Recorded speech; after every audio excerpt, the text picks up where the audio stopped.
함께 보실 하나님 아버지의 말씀은 베드로전서 3장 18절부터 끝절 22절까지입니다.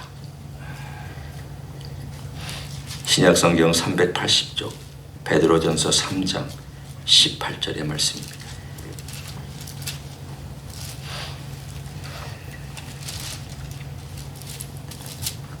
그리스도께서도 단번에 죄를 위하여 죽으사 의인으로서 불의한 자를 대신하셨으니 이는 우리를 하나님 앞으로 인도하려 하심이라.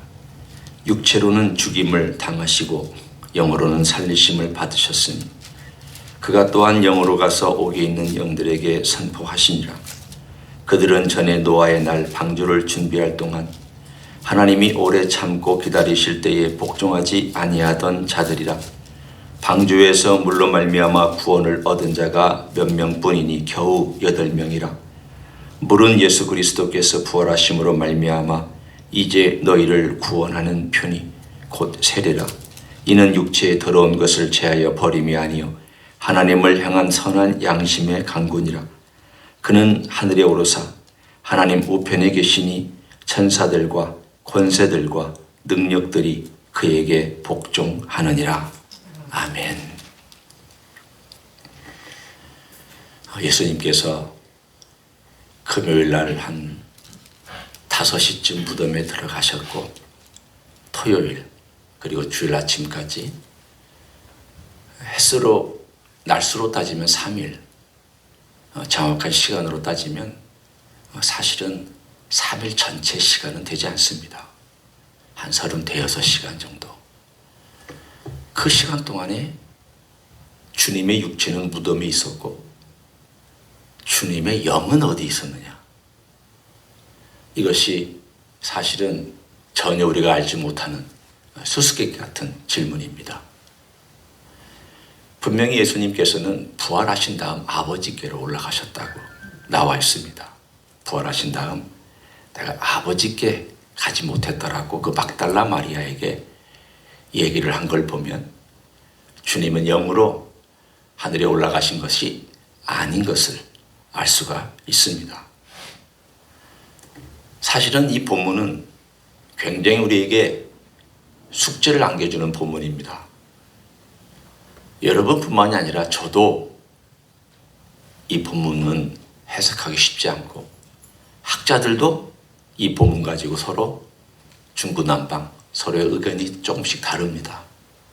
그래 그냥 가장 자연스럽게 오늘 이 본문을 통하여서 예수님께서 돌아가시고 난 이후에 그리고 부활하시기 바로 직전까지 어떤 일을 하셨으며 그리고 그가 그 모든 과정 속에서 우리에게 전해주시는 메시지가 뭔가에 대하여 함께 나누기를 원합니다. 주님께서 돌아가셨던 그 상황에 대하여 이 베드로는 마치 일종의 어떤 장면처럼 오늘의 본문을 우리들에게 전해주고 있습니다. 어떤 경우는 이야기처럼 장면을 전해주기도 하지만 어떤 경우에는 일어난 사건과 함께 전달하고자 하는 메시지와 가르침을 같이 섞어서 거기에서 계속 전해줍니다. 오늘의 본문이 있는 목적과 이유는 고난당한 사람들을 위로하기 위해서 있는 본문입니다. 처음 예수님을 믿었던 사람들 핍박 많았습니다. 쫓겨다녔습니다. 우리처럼 이렇게 편하게 생활하지 않습니다. 지금은 예수님을 위해서 고난을 당하라고 조금 죄송한 편이지만 좀 잠 좀 깨서 이 아침이 좀 나오라고 해도 사실은 별로 달갑게 생각하지 않습니다. 그냥 내가 늘 즐기던 삶을 사는 것이 이 미국 땅과 어쩌면 한국 땅에 살고 있는 그리스도인들의 대부분의 모습일 것입니다. 고난은 피곤합니다. 내가 닥치면 어쩔 수 없이 당하지만 우리 주님을 위해서 고난을 좀 당해보십시오 라고 얘기하면 일부러 주님을 위해서 시간 내는 것도 힘들어하고 내 시간을 쪼개는 것도 힘들어하고 우리 자신을 희생해서 주님을 위해서 뭔가 밤잠 설치는 것도 사실 우리는 그렇게 별로 달가워하지 않습니다.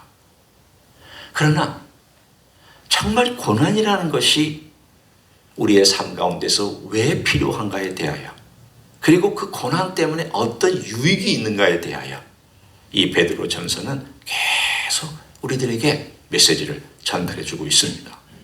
그 중에 하나가 오늘 예수님의 이야기를 들어서 우리들에게 전해줍니다. 먼저 18절은 예수님의 고난에 대하여 십자가의 사건을 얘기해 줍니다. 한 장면입니다. 첫 번째 장면, 예수님의 십자가 사건에 대한 이야기입니다. 베드로는 이렇게 봤습니다. 그리스도께서도 단번에 죄를 위하여 죽으사 의인으로서 불의한 자를 대신하셨으니 이는 우리를 하나님 앞으로 인도하려 하심이라. 오늘 여기 보면 예수 그리스도의 십자가에 대하여 이만큼 간결하면서도 정확하게 우리를 위한 예수 그리스도의 대속의 사건을 얘기한 본문이 없을 정도로 우리에게 전해주고 있습니다. 하나하나가 다 의미가 있는 말씀입니다. 예수님 단번에 죄를 위하여 죽으셨다. 그리고 의인으로서 우리를 대신하셨다. 그리고 우리를 아버지께로 인도하신다. 여러분이 여기에 뭘 더할 수 있는지, 물론 사도 바울이 얘기하고는 로마서에 나와 있는 좀 더 덧붙일 수 있는 것들이 있지만 가장 기본적인 골격은 이 문장에 다 들어 있습니다.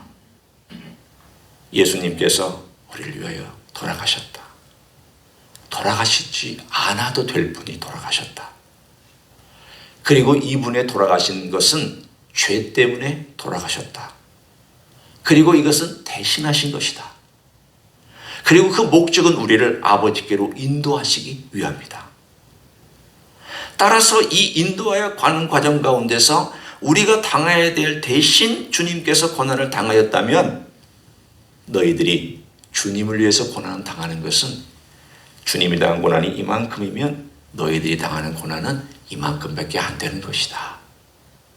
그러니 고난 당할 때 왜 나만 고난 당하느냐고, 왜 내가 주님을 위해서 이렇게 고난스러운 삶을 살아야 되느냐고 말하지 않았으면 좋겠다. 암시가 들어있습니다. 내가 만일 죄인으로서 고난을 당하고 징계를 받고 심판을 받았으면 내가 받아야 될 그 엄청난 고난과 징계와 심판과 그 이후의 모든 고통스러운 것은 이루 헤아릴 수 없을 만큼의 고통인데 그걸 대신 받아줬지. 너는 이 땅에 살아가는 동안 주님을 위해서 고난당하는 것을 왜 내가 고난당해야 되냐고 얘기하지 않았으면 좋겠다라고 말씀하고 있습니다. 그렇습니다. 우리가 고난당하는 것과 그리고 내가 주님을 위해서 고난을 감수하는 것은 이만한 받은 은혜에 비하여 내 받은 고난은 사실은 손톱만큼도 안 되는 분량입니다. 늘 우리는 그걸 생각하면서 내가 주님 앞에서 받아야 될 걸 주님이 대신 받아주시고 나에게는 은혜를 부어주셨는데 그 은혜 가운데 고난도 조금 섞어서 주시는구나. 고난도 조금 섞어서 주시는 것은 그 안에 사실은 은혜로 주시기 위한 포장된 사실은 축복입니다. 고난으로 보입니다. 그래서 겉모양을 볼 때는 두렵습니다. 직접 맛도 보면 씁니다. 경험도 하면 힘듭니다. 그러나 그 쓴맛이 나중에 내게 양약이 되고 은혜가 되게 하기 위하여 주님께서 주신 큰 은혜 안에 고난을 집어넣었지만 이 고난 자체도 은혜라는 것이죠. 따라서 우리의 삶 가운데서 주님께서 우리를 위하여 아버지께로 인도하는 가운데 너희들의 고난을 너희들이 너무 그렇게 불평하거나 원망하거나 그 대가를 치른다고 나만 그런다고 말하지 말기를 원한다. 이것이 고난을 바라보는 우리들의 마음에 대한 사도 베드로의 첫 번째 도전입니다. 두 번째는 우리 주님께서 죽으신다. 어디 계셨느냐에 대한 이야기입니다.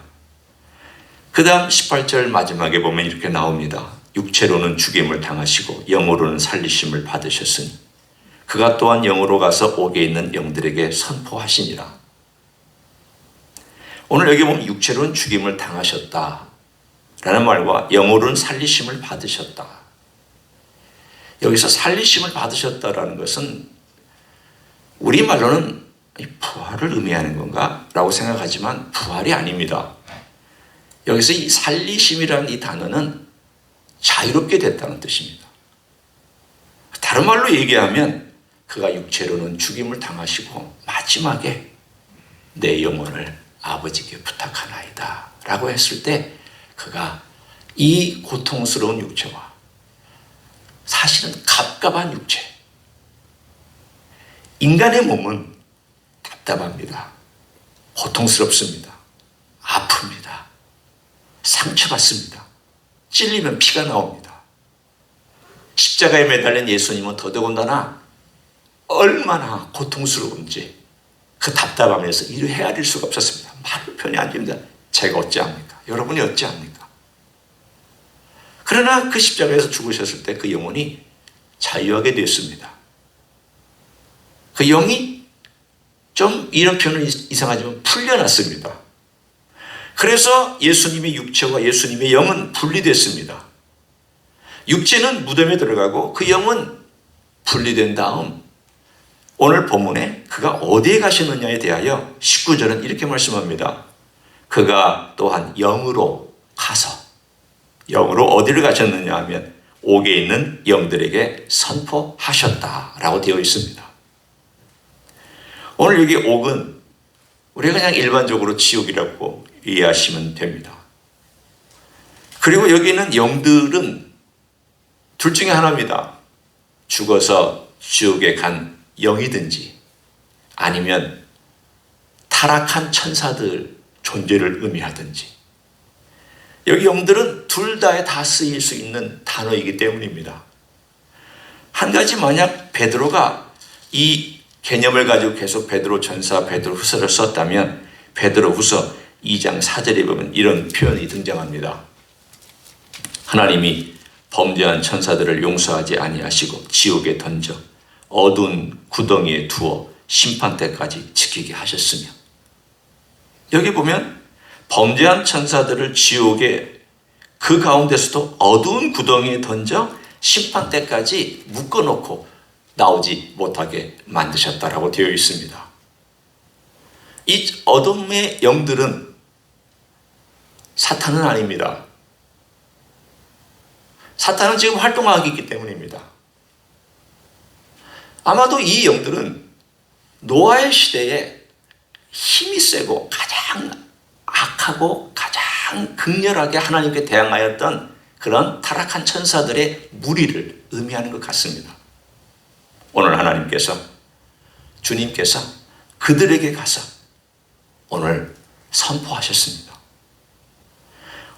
우리는 이걸 왜 주님이 거기 가서 십자가에서 이기신 그 승리를 선포하셨는지 모릅니다. 구원을 전하러 간 것도 아닙니다. 복음을 전하시지 않았습니다. 한번 지옥에 간 영이 회개할 기회를 갖는 것도 아닙니다. 근데 왜 주님께서는 거기까지 가셔서 그 일을 행하셨을까? 우리는 다 모릅니다. 다만 제가 짐작할 수 있습니다. 주님의 십자가 사건은 우리 이 세상에 있는 인류에게만 국한된 게 아니구나. 이 사건은 우주적인 사건이며, 또한 이 사건은 우리가 알고 있는 우주뿐만이 아니라 보이지 않는 영적인 세계까지도 다 망라하고 있고, 그리고 이 십자가 사건은 지옥을 떨게 한 사건이구나. 그리고 예수님은 친히 거기까지 가셔서 그분께서 승리한 것을 선포하셨구나. 십자가는 단순히 패배가 아닙니다. 십자가는 거기서 끝나지 않습니다. 십자가는 죄 용서에서 끝나지 않습니다. 십자가는 우리를 씻어주시는 보혈을 흘려주신 장소에서 끝나지 않습니다. 십자가는 온 우주와 온 보이지 않는 세계에 하나님의 통치를 가져오는 하나님의 선언입니다. 십자가는 광대합니다. 십자가는 큰 스케일을 가지고 있습니다. 따라서 주님께서 고난을 당한 그 목적이 이렇게 큰 스케일이라면 너는 십자가를 부끄러워하지 마라. 자랑해라.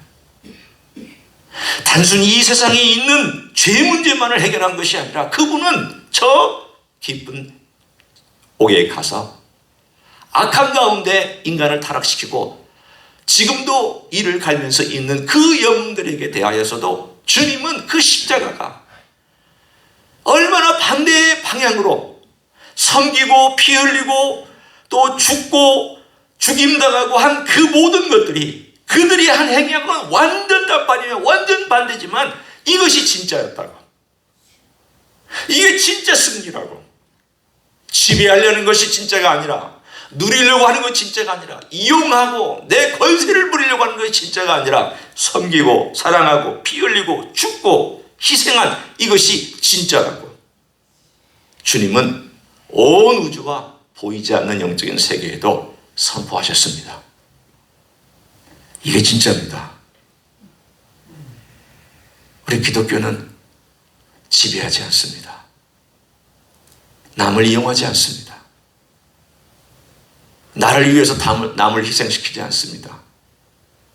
내 이익을 위해서 남을 딛고 서지 않습니다. 기독교는 예수님의 뒤를 따라가는 종교입니다. 가르침입니다. 예수님은 자기 자신을 주셨습니다. 우리를 아버지께로 이끌기 위해서 기꺼이 주셨습니다. 자신의 목숨도 자신의 사랑하는 모든 것도 다 베풀어 주셨습니다. 그만큼 완전히 다른 이 복음의 메시지가 사실은 승리의 메시지로 그 지옥에 있는 그 악한 영들에게 전파되었습니다. 승리를 선언하신 것입니다. 그래서 세 번째, 주님은 부활하셨습니다. 31절에 보면 부활에 대한 이야기가 나옵니다. 물은 예수 그리스도께서 부활하심으로 말미암아 이제 너희를 구원하는 편이 곧 세례라. 이는 육체의 더러운 것을 제하여 버림이 아니요 하나님을 향한 선한 양심의 간구니라. 노아의 방주에서 물을 통과하여 구원받은 이야기와 예수님을 의지하여 구원받은 이야기를 서로 비교해 가면서 오늘 여기서 주님의 부활에 대해서 언급합니다.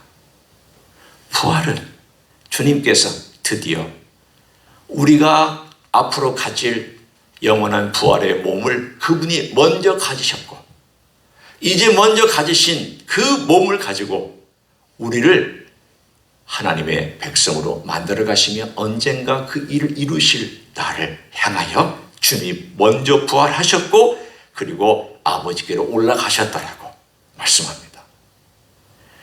한 장면 한 장면에 다 예수님의 그 과정을 얘기해 줍니다. 22절에 보면 승천을 얘기합니다.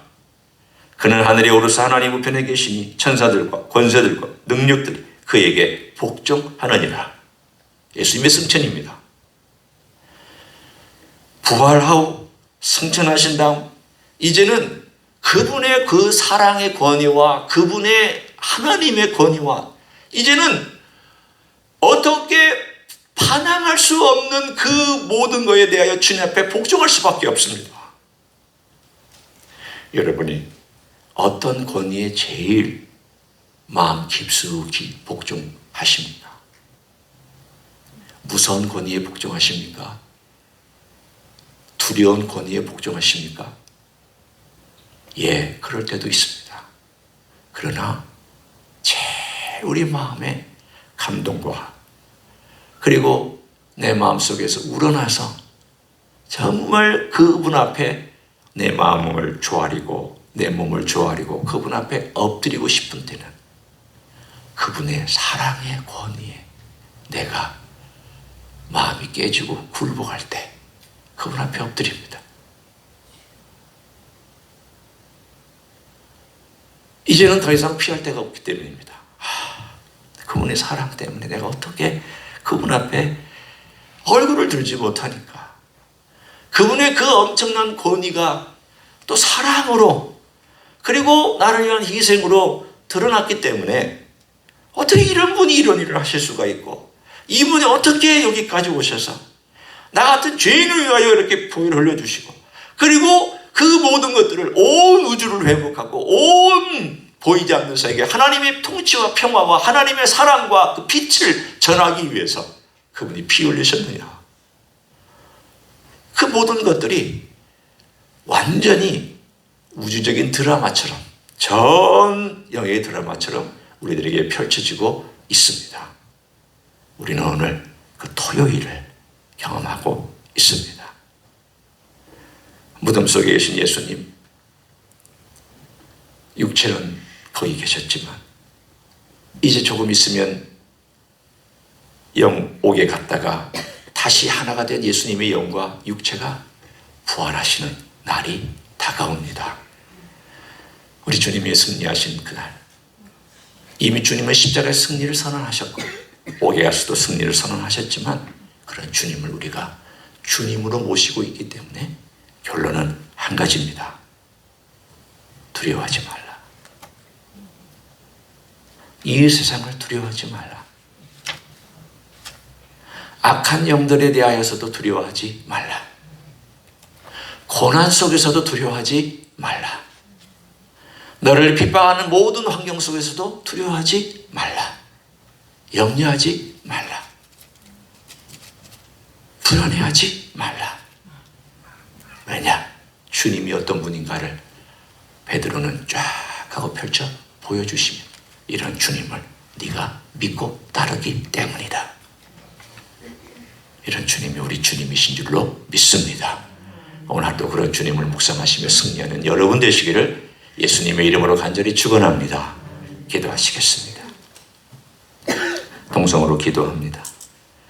예수님은 십자가 위에서 우리를 위하여 돌아가셨으며 영으로 옥에 내려가서 승리를 선언하셨으며, 또한 부활하셔서 아버지 보좌 우편에 앉아 계시는 영광의 주님이십니다. 이런 주님 앞에 우리가 어찌 엎드리지 않을 수 있으며, 이런 주님을 믿고 따라가는 자가 세상을 두려워하지 않을 수 있다라고 하는 멋진 메시지까지 듣습니다. 환경도 조건도 건강도 악한 영들도 주변의 두려운 조건들도 나를 두렵게 할 수 없기 때문입니다. 주님 때문입니다. 우리는 그것을 고백하며 이 시간 통성으로 기도하기를 원합니다. 하나님 아버지 감사합니다. 오늘도 우리가 주님 앞에 나아갑니다. 주님 앞에 우리가 서기를 원합니다. 주님이 어떤 분인가를 더욱더 알 수 있기를 원합니다. 주님은 십자가 위에서 우리를 위하여 고난을 당하셨습니다. 우리가 당할 고난, 우리가 당할 심판, 우리가 당할 저주를 주님께서 다 받아주셨습니다. 그래서 우리를 아버지께로 인도하시기 위한 십자가 사건인 것을 믿고 감사를 드립니다. 또한 주님은 참으로 이 모든 십자가의 승리를 옥에 있는 영들에게 전하였으니 그들에게 승리를 선포하였습니다. 참으로 이 세상이 줄 수 없는 승리를 선포하였습니다. 주님의 그 놀라운 우리 이 땅을 뿐만이 아니라 보이지 않는 세계까지 망라하여 승리하신 주님의 십자가는 참으로 복음이며 능력이며 모든 것을 망라하며 모든 것을 지배하는 하나님의 큰 경비가 됨을 믿고 감사를 드립니다. 주님이 이런 주님 우리가 신뢰하고 따라갑니다. 또한 부활하고 하나님 보좌 우편에서 다스리시고 능력으로 역사하시는 주님 우리가 신뢰하며 따라갑니다. 염려하지 않기 원합니다. 불안해하지 않기 원합니다. 고난 속에서 흔들리지 않기 원합니다. 우리의 마음에 주님을 따라가기를 원합니다. 주님께서 일하실 때 그 주님을 의지하기를 원합니다. 주님 앞에 서기를 원합니다. 주님이 어떤 분인지 알기를 원합니다.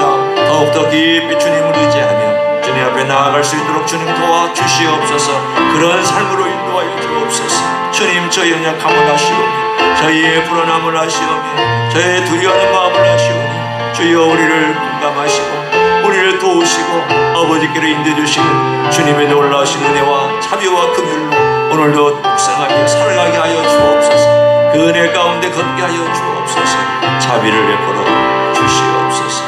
감사를 드립니다. 하나님 아버지 고맙습니다.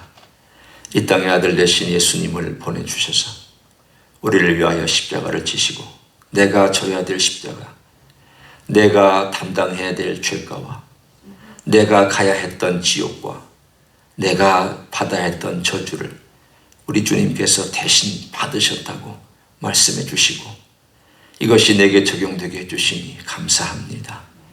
주님, 우리가 고난을 받을진데 우리 주님이 받은 고난에 비하여 어찌 비교할 수 있겠습니까? 우리가 주님을 위해서 받는 고난이라 할지라도 어찌 우리가 고난 받는다고 말할 수 있겠습니까? 주여, 우리 주님을 위해서 고난 받는 것이 오히려 기쁨이 되게 하시고 그것을 우리 주님 앞에 맡기면서 걸어갈 수 있는 하나님의 종들이 되기를 간절히 간구를 드립니다. 주님은 지옥도 이기셨습니다. 주님은 모든 악한 것을 정복하셨습니다. 주님은 앞으로 또한 이 모든 것들이 이루어질 실현될 그날을 바라보며 하나님의 보좌 우편에서 앉아서 통치하시고 기다리고 계시는 줄로 믿습니다. 우리는 그 사이에 살아가는 인생이지만 악에도 불구하고 이 세상이 험악하고 이 세상이 불안하고 이 세상이 모든 것들이 잘못된 것처럼 굴러갈 때에도 우리 주님의 통치와 주님의 능력을 신뢰하며 걸어가기를 원합니다. 신뢰하며 믿음으로 걸어가는 하나님의 종들이 되게 하여 주시옵소서. 이제는 우리 구주 예수 그리스도의 은혜와 하나님 아버지의 극진하신 사랑과 성령 하나님 교통하심의 역사가 승리하신 주님, 온 열방과 만방과 온 우주와 보이지 않는 세계를 다스리시는 주님, 지옥도 주님의 권세 앞에 떨고 두려워하는 그런 능력의 주님, 권세를 가지신 주님 앞에 오늘도 우리가 모든 걸 맡기며 두려워하지 않고 걸어가기를 소원하는 이 자리에 참여한 모든 종들 위에와 주의 임대 히스교회 위에와 이민교회들과 한국교회들과 선교사님들 위에 이제로부터 영원히 함께 하실지어다. 아멘.